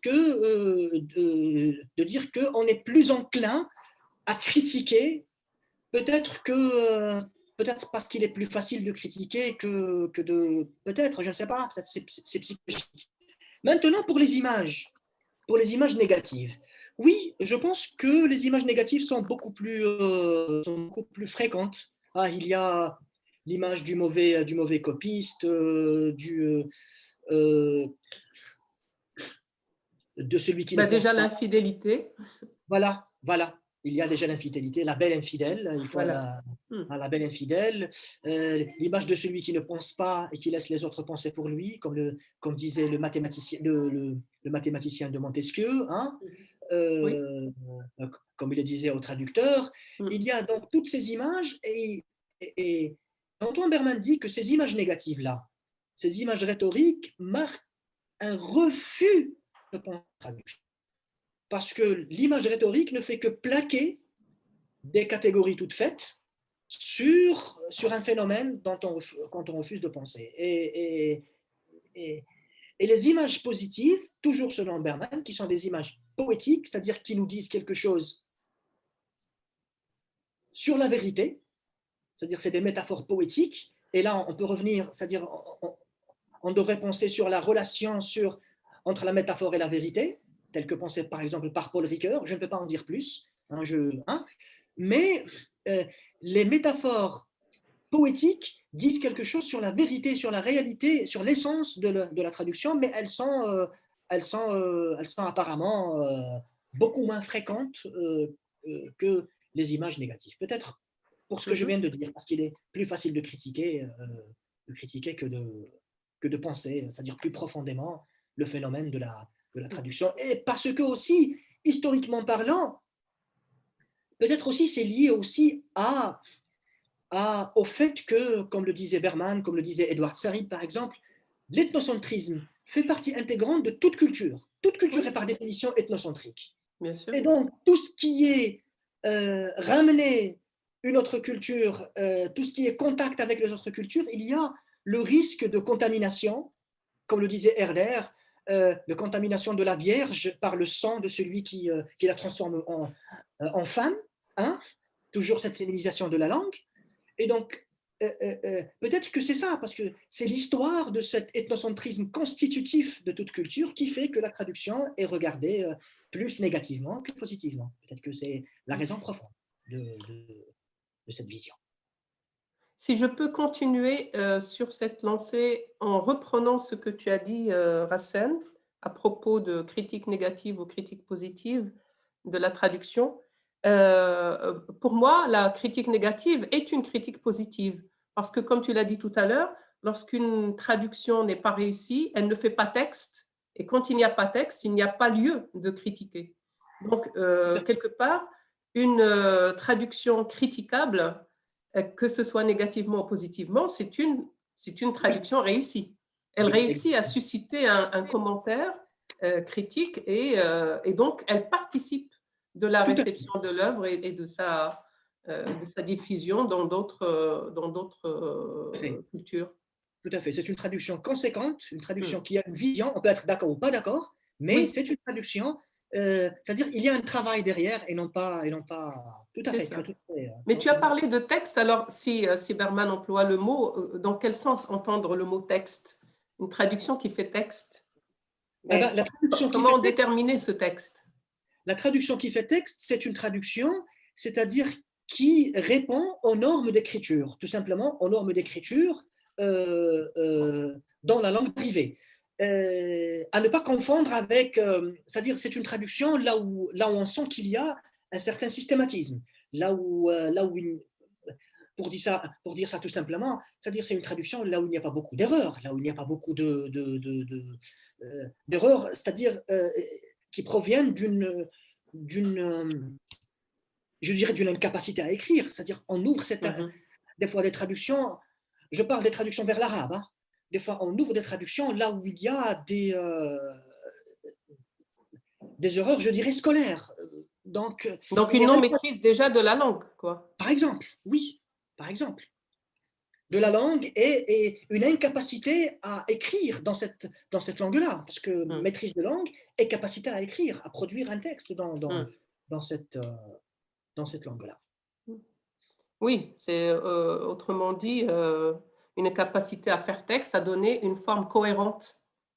C'est ça? Exactement. Alors, Hiba Belgassem, je te lis la question de Hiba. D'accord. Elle dit, j'ai une question concernant l'équivalence et l'adaptation selon Berman.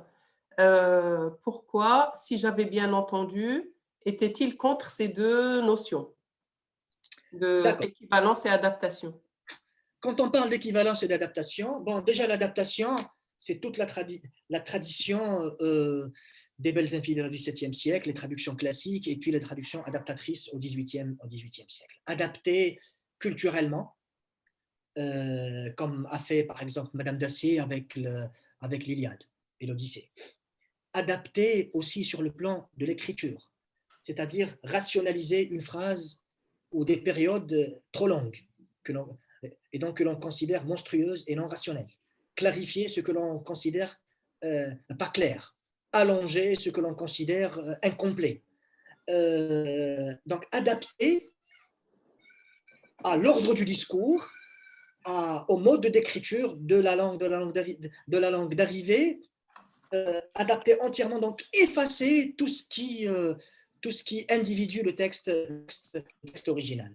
Par exemple, quand on parle d'équivalence, dans les 13 tendances déformantes, Antoine Berman parle des destructions des locutions, c'est-à-dire les expressions idiomatiques, les proverbes, les adapter culturellement, c'est-à-dire les traduire par un équivalent culturel dans la langue d'arrivée qui dit la même chose, qui exprime la même expérience. Ça, c'est l'essence même de la traduction ethnocentrique. Donc, c'est tout à fait normal que Antoine Berman se positionne frontalement contre ces deux pratiques. Oui, merci beaucoup. Est-ce qu'il y a d'autres questions? Oui, moi j'avais une question. Oui, Anne-Elisabeth? Oui. Allez-y, je vous en prie. Alors, vers la fin, vous avez parlé rapidement de l'article Berman étranger à lui-même.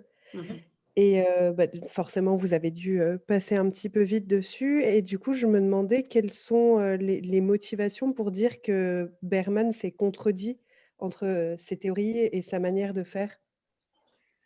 Marc Charon, merci pour votre question, Anne-Elisabeth.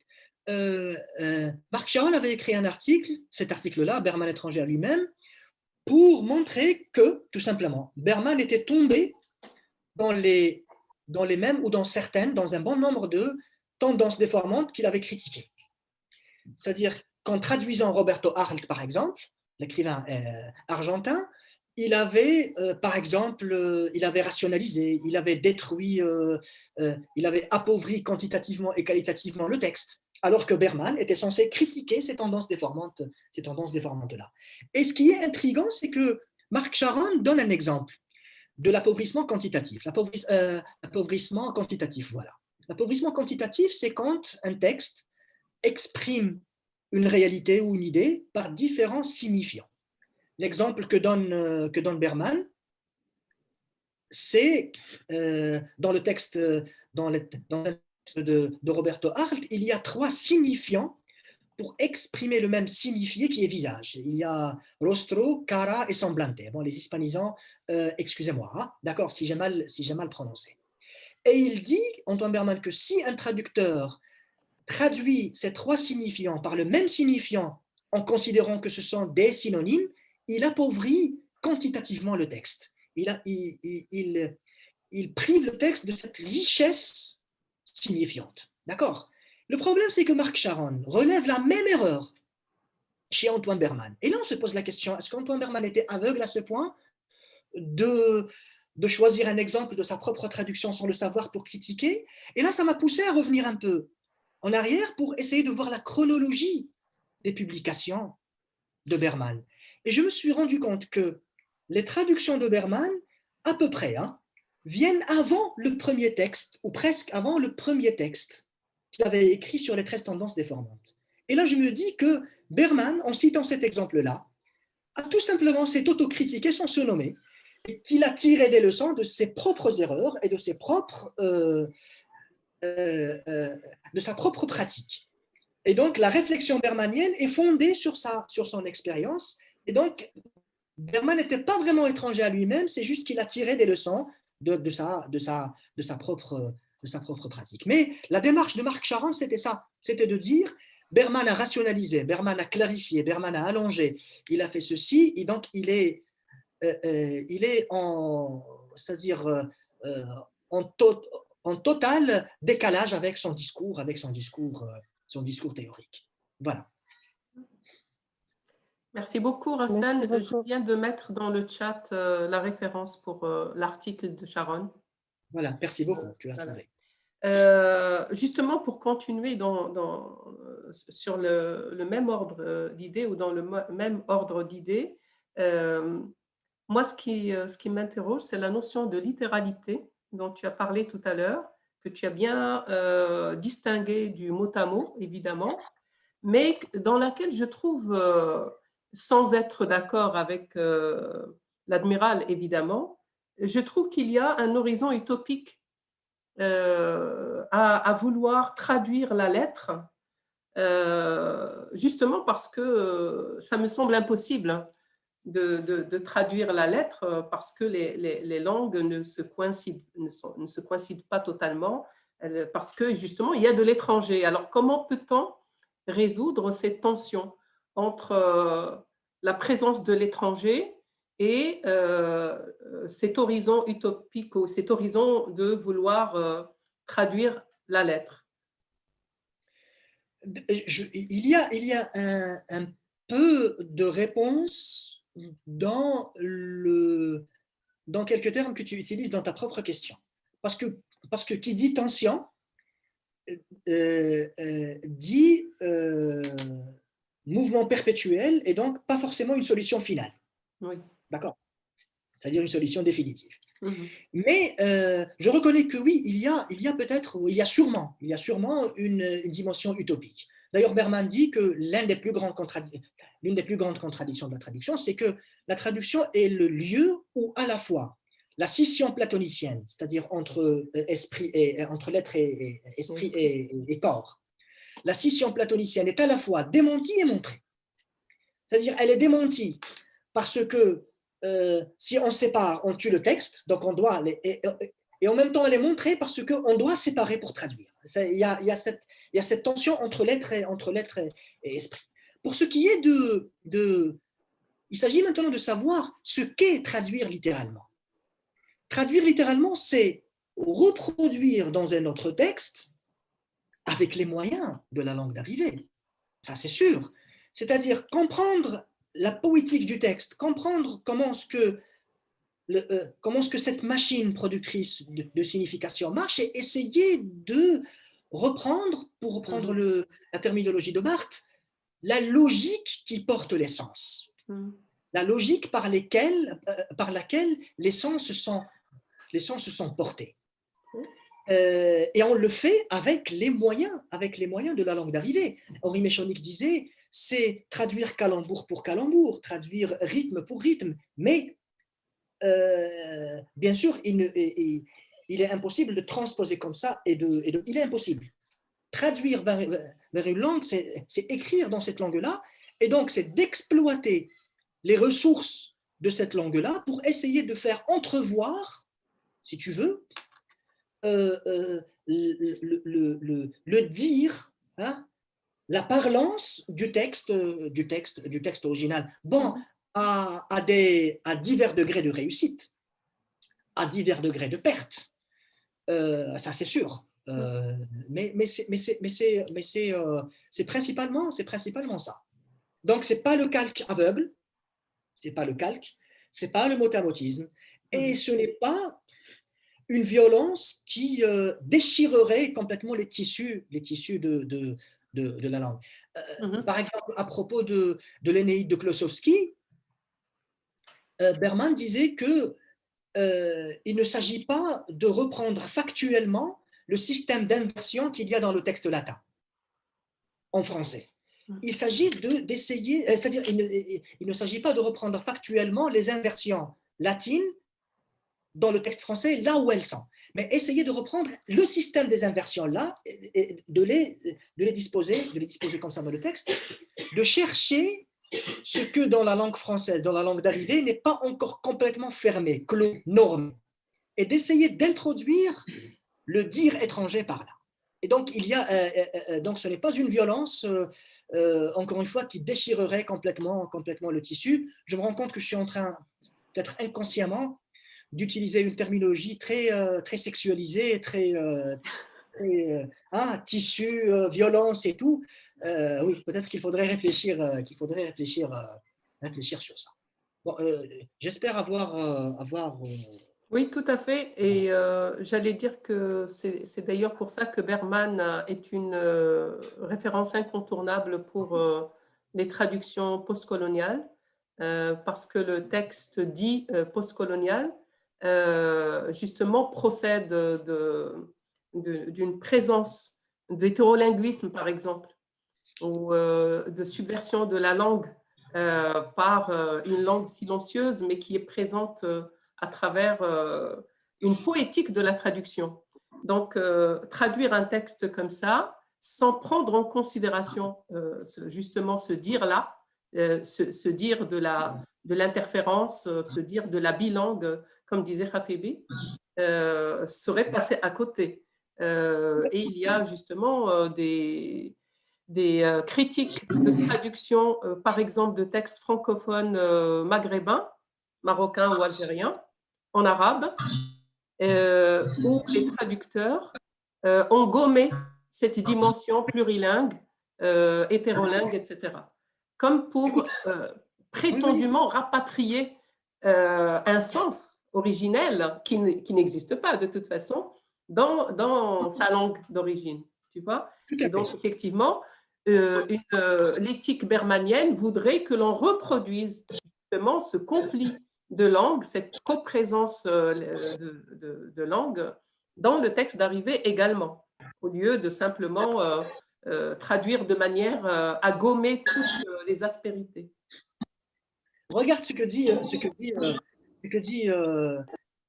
je suis rapidement passé sur ça, mais par exemple, parmi les enseignements du Milton de Chateaubriand, je rebondis sur ce que tu viens de dire, très pertinemment d'ailleurs. Chateaubriand a traduit le paradis de Milton en le latinisant. Mais pourquoi? Parce que le paradis de Milton est lui-même un texte très latinisé, très influent, très latinisé et polylingue. Il y a l'influence de la présence de plusieurs langues dans le texte de Milton. Et regarde ce qu'il y a. Le rapport interne entretient avec la traduction, c'est-à-dire ce qu'elle contient en soi de traduction et de non-traduction, le plurilinguisme dans un texte, détermine idéalement son mode de traduction interlangue et ainsi que les problèmes de traduction qu'elle peut poser. Donc, traduire un texte pur, même si ça n'existe pas, mais traduire un texte beaucoup moins plurilingue, donc là où il y a beaucoup moins de rapport interne à la traduction, de la même manière que de traduire un texte à la Khatebi, un texte postcolonial, ça serait une erreur. Donc, c'est cette présence de traduction dans le texte original qui détermine déjà son mode de traduction et qui détermine les problèmes que la traduction de cette œuvre-là pose. Et donc, ça va directement dans ce que tu viens de dire sur le texte postcolonial et toute cette hybridité qu'il pense en lui, qu'il charrie en lui, qu'il contient. Et là, c'était l'un des enseignements les plus intéressants que j'ai trouvé chez le Milton de Chateaubriand. D'accord, merci beaucoup. Je crois qu'il nous reste juste quelques minutes. Ah, oui. Quelqu'un dit « On ne vous entend plus très bien ». Est-ce que maintenant, vous nous entendez mieux? Parce que moi, j'entends parfaitement. Mais c'est vrai que tout à l'heure, Rassan, c'était un peu perturbé. Oui, il y a oui, d'accord. Yara vient de me dire que c'était tout à l'heure, mais ça va mieux. D'accord. Ça va mieux. Une connexion qui est instable. Alors, est-ce qu'il y a d'autres questions? Sinon, moi, j'ai des questions sur ta propre pratique de traducteur. D'accord. J'aimerais beaucoup que tu nous en parles. Donc, en attendant que les questions viennent, est-ce que tu peux… moi, je suis très intriguée par le genre de texte que tu as choisi de traduire en arabe. Comment est-ce que tu fais le choix? Est-ce que c'est une commande, par exemple, d'un éditeur? Est-ce que c'est un choix subjectif et personnel parce que ce sont des livres qui t'ont amusé ou plu je veux dire, pourquoi, par exemple, Pierre Bayard? Pourquoi Pierre Lemaitre? Je vois que tu aimes bien les pierres, d'ailleurs. Pierre Bayard et Pierre Lemaitre. Je dirais que ce sont des commandes heureuses. Les 3 traductions que j'ai publiées, parce qu'il y a aussi Bird Box de Josh Malerman. Hein? Oui, je ne l'ai pas celui-là, oui. Je l'ai reçu pendant la période de confinement, mais tu auras ta copie. Merci. Ce sont des commandes d'éditeurs. C'est-à-dire, mais des commandes que je trouve des commandes vraiment heureuses. C'est-à-dire, l'éditeur, selon moi, a bien choisi les textes, que ce soit Pierre Lemaitre ou Pierre Bayard ou Josh Malerman.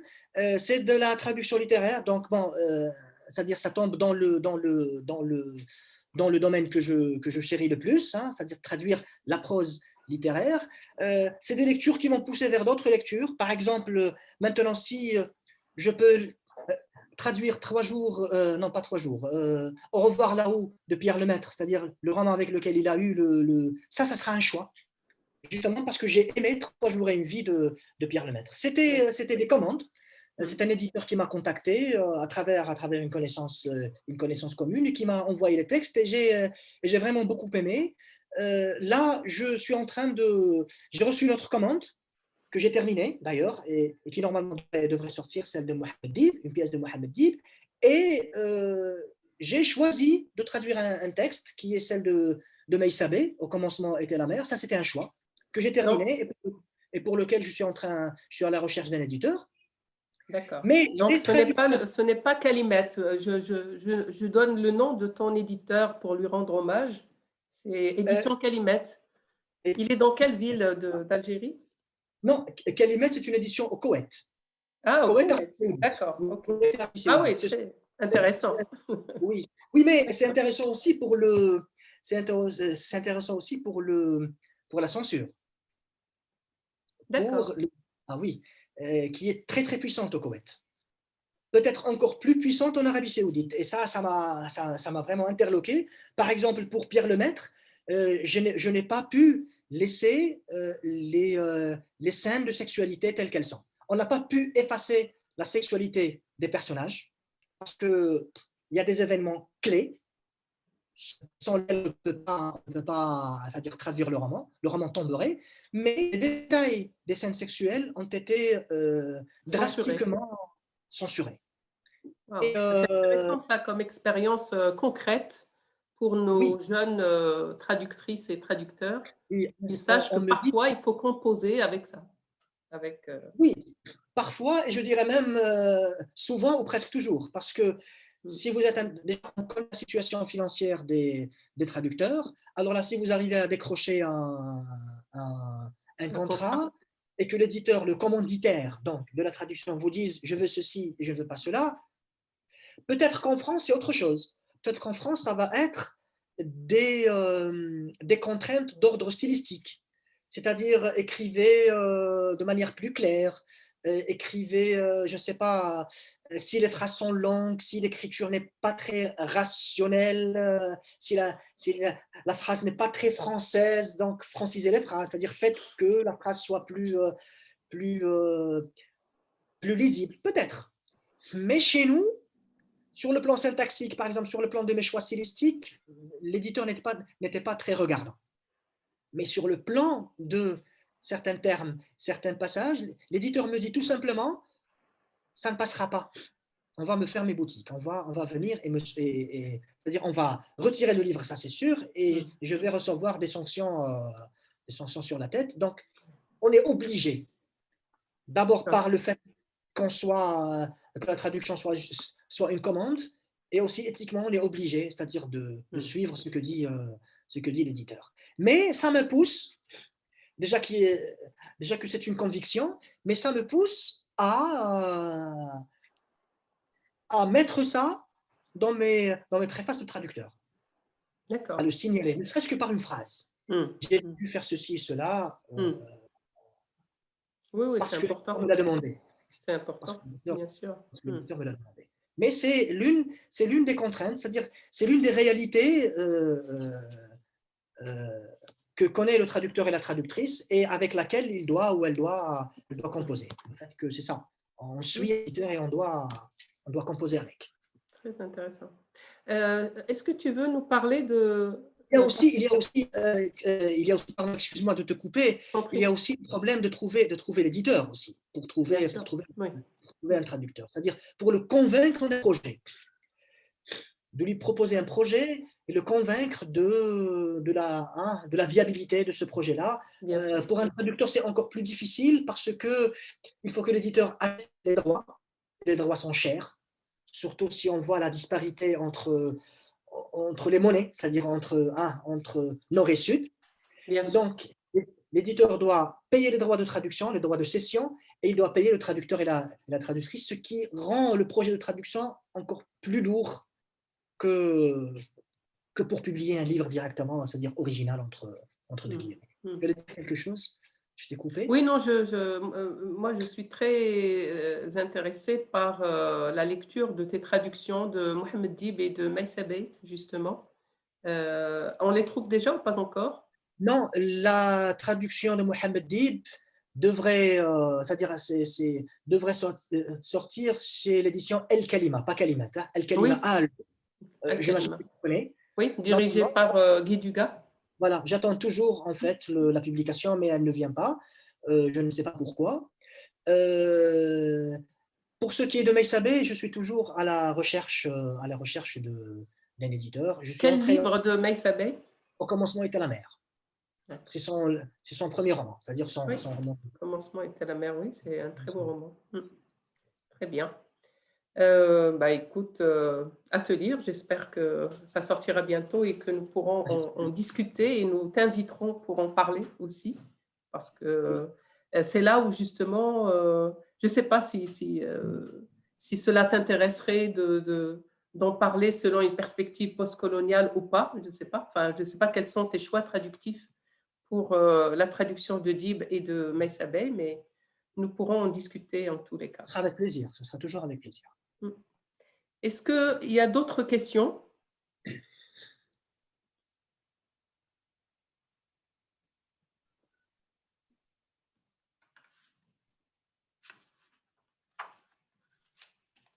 Non? Bien, une question pour moi, pour ma propre curiosité. Tout à l'heure, quand tu parlais tu disais qu'il y a des nations qui ont un rapport fondamental à la traduction et d'autres un peu moins. Et tu as parlé de la France et de l'Allemagne en les comparant. C'est plus Berman. Hein. Oui. C'est-à-dire, je reprenais. Le propos de Berman, c'est ça. Ouais. Mais est-ce que tu as réfléchi à la question pour l'arabe justement et les pays arabes? Est-ce qu'il y a eu un rapport à la traduction important, comme cela a été le cas pour l'Allemagne, et sans comparaison bien sûr, puisque nous avons eu des Buyut al-Hikma, n'est-ce pas, et de nombreuses traductions se sont faites dans les pays arabes, sauf que cela s'est fait surtout dans une certaine période, pendant l'âge d'or de la civilisation arabe. Et après, il y a eu une espèce de soubet amiq, ou voilà, d'endormissement, de stagnation jusqu'à la Nahda, où en Égypte, on a repris encore ce mouvement de la traduction. Et peut-être dans la Nahda, les raisons fondamentales n'étaient pas les mêmes qu'au Moyen-Âge, parce que la Nahda, c'était une espèce d'idée que je trouve saugrenue. On va rattraper le retard. On pensait qu'on pouvait transposer la modernité en traduisant simplement des œuvres. Tout à fait. Et je crois que ça continue encore aujourd'hui, cette idée que la traduction, cette idée pragmatique de la traduction comme manière de diffuser le savoir, comme si c'était magique, comme s'il suffisait de traduire et de diffuser pour que, je ne sais pas, un pays se développe, par exemple. Tout à fait. Transposer le savoir, comme le disait un historien du monde arabe, Gustav von Grünebaum, je crois, il disait, il y a cette tendance chez les intellectuels. Il parlait de la nahda, mais il dit qu'elle continue. Ah oui, je suis tout à fait d'accord, ça continue, oui. Chez les intellectuels, comme ça, une tendance dans la culture arabe, que l'on peut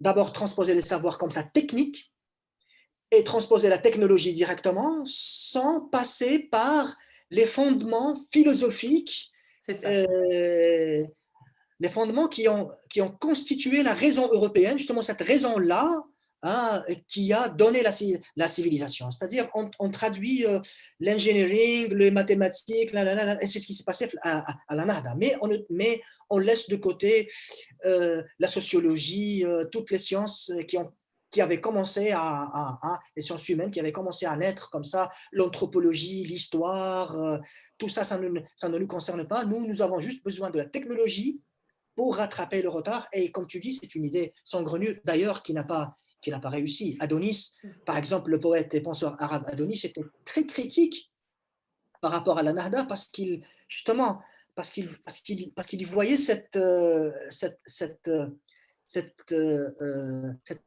fondamentale. On voulait rattraper l'Europe à travers la technique, mais sans remettre en question les fondements philosophique de notre raisonnement même, de notre appréhension du monde, de notre appréhension du savoir, de la société, de l'être humain, du texte religieux, tout ça. Alors que la traduction dans le monde arabe pendant les 2 siècles abbassides était une traduction beaucoup plus profonde et le contact avec l'autre était beaucoup plus c'était la traduction d'une nation. Il était moins complexé déjà. Voilà. Contact avec l'autre, oui. Exactement. Parce que les pôles de domination n'étaient pas les mêmes. Voilà. La Nahda a commencé avec la gifle napoléonienne en Égypte et on s'est levé comme ça, on s'est réveillé en disant il y a 2 ou 3 siècles de retard qu'on devrait rattraper rapidement et ça ne se passe pas comme ça malheureusement. Bien sûr, ce n'est pas téléologique malheureusement. Exactement. Bien, est-ce qu'il y a d'autres questions? En tout cas, c'est très enrichissant et il y a monsieur ou madame Boudraoui qui dit que c'est très intéressant, c'est très enrichissant. Merci. Je transmets. Merci. Eh bien, si vous n'avez pas d'autres questions, je vais remercier vraiment très vivement Rassen Lotfi d'avoir accepté notre invitation.